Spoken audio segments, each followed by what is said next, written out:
Kia ora and welcome to episode 63 of Bridge Talks Business with Milford. This week I'm catching up with Susan Edmunds. You'll probably know her name. She's the money correspondent at RNZ. She writes and speaks on all things financial from the economy right through to Kiwi Saver. And this week we're asking the question on everyone's lips. When will I feel this recovery? We've seen the numbers, we know that things are improving, but when will I feel that? When will I see that in my bank account? That's the question for this week. First, here's your top 5 business bits from the last 7 days. Number 1, a flurry of US economic data last week, including an employment report, inflation report, and retail sales data. The latter was slightly disappointing, but a boost to consumption is expected in the coming months as Trump's latest tax refunds take effect. Coming in at number 2, tentative signs of an improving labour market trend in the data. Meanwhile, inflation slightly softer than had been expected, but at 2.4% remains above the Fed's target. Number 3, to the UK we go, where growth was slightly softer than expected. If inflation data released this week is also soft, then we could see some more aggressive cutting from the Bank of England. Number 4, stock markets continue to be upended by AI, with software company stocks falling over concerns that AI will disrupt them. This is causing the US share market to underperform other parts of the world, owing to the large weight of tech companies in the US market. And finally, at number 5 this week, we get employment data from Australia, where the RBA has already started hiking. Plus, we also have our very first OCR announcement of the year.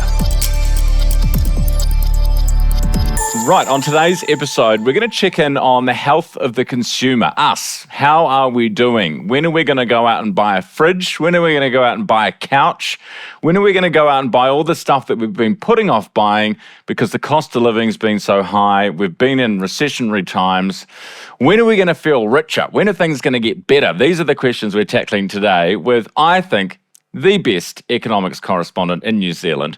Susan Edmunds is her name. You've probably seen her name. She's RNZ's money correspondent, and she is joining us today. Just a reminder, this segment is informational only and should not be considered financial advice.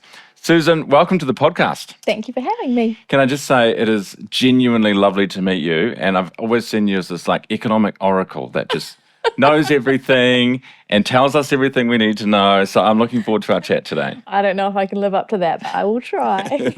Pressure's on. My first question for you, and I know that you've been asked this a lot, is when are we, economy is picking up and we're seeing the numbers improve, but when are we actually going to feel a bit richer? Like we're getting somewhere. Yeah, I think that is the million-dollar question, because no one feels like $1 million at the moment. And we talked about surviving till 25 and staying in the mix till 26. But as yet, no one has come up with the 27 one. So I think that's a good sign.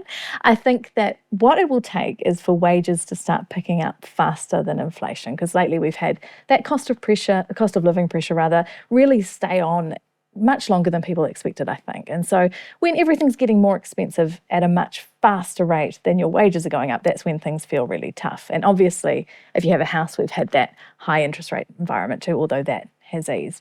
I think hopefully by the middle of this year, the labour market will be better. Everyone should have rolled onto a lower interest rate by then. And hopefully we'll see some wage growth picking up. And maybe that will be when we can start to say, yes, things are feeling a bit better. Yeah, you kind of got your head above water a little bit. Yeah, you might feel that you're progressing rather than just struggling to stay afloat, which I think is where lots of households have been for quite a while. Totally. All right, well, we'll get you back halfway through the year and we'll check in then. Tell me off if I'm wrong. What about the behaviours? Because we saw after any sort of recession or shock to the economy, people changed their behaviours. After the GFC, we saw people more cautious or maybe picking more safer careers even, lots of stuff. What about consumer sort of behaviour and spending? How is that changing now that we're coming out of the other side? I think there are a couple of aspects. I think that experience of interest rates rising so fast has been a bit of a shock to people. So some people, even though their interest rates have come back down, they're still acting like they need to be careful. Most people I hear, well, a lot of people, when their rate comes down, they're keeping their repayment the same. They're trying to pay off their debt so that they're in a better position for next time they go up. But that means they're not out spending. And the other thing, I think, is that we've seen, because the cost of essentials has gone up such a lot, we had power 12% last year, the price of bread 60% up in a year. So when your bread costs more, that's pretty depressing. So, when you're spending more of your money on the things that you have to buy, you've got less for the fun stuff. And I think we've really seen that happening too. And when we are going to buy, like I saw some numbers from Westpac the other day, their retail card spending was up and hospo was up. When we are going to buy or do discretionary spend, what are we spending on? Or, have we been holding off on the couch and that'll now come, Yeah, I think the Stats NZ figures, the most recent ones I saw, said there was a bit of a lift in durables, but it was things like motor vehicles and electronics, I think, from memory. And I have heard the same, that people are still spending more on experiences than they are on stuff, which is quite interesting. I know that we're spending less on clothes. That's still down quite a lot year on year.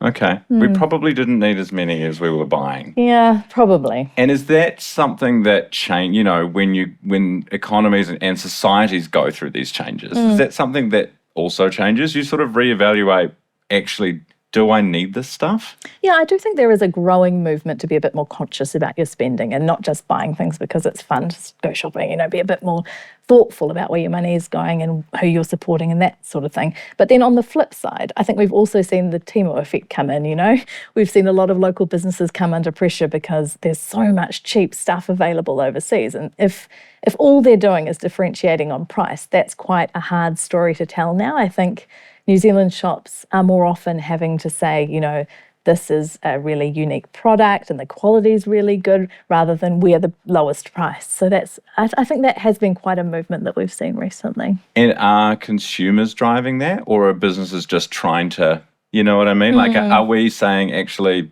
I am sick of buying all this cheap stuff and having to replace it every so often? Are we going after the quality over the lower cost? Yeah, I think it's probably a bit of both. I think if it's something that's a commodity, like, my watch strap that I admitted I bought on Temu, I'm going to buy one show it off for us.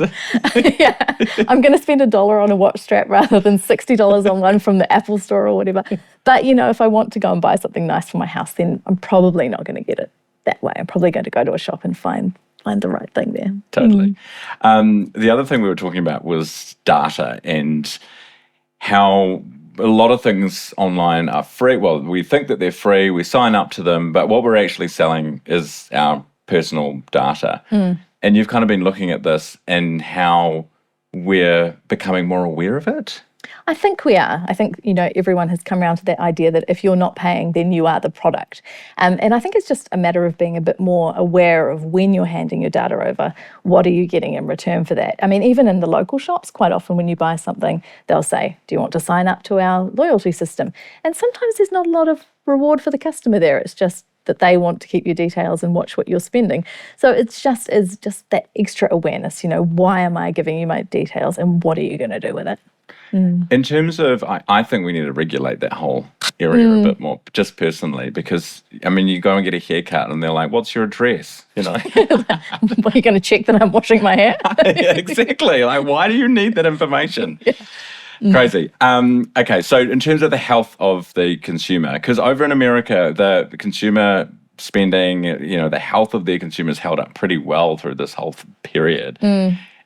We haven't, obviously, but we're starting to see that build again, that health of the consumer. I think so. We were really hit very hard by that interest rate response after the COVID boom, which other countries didn't have to the same extent.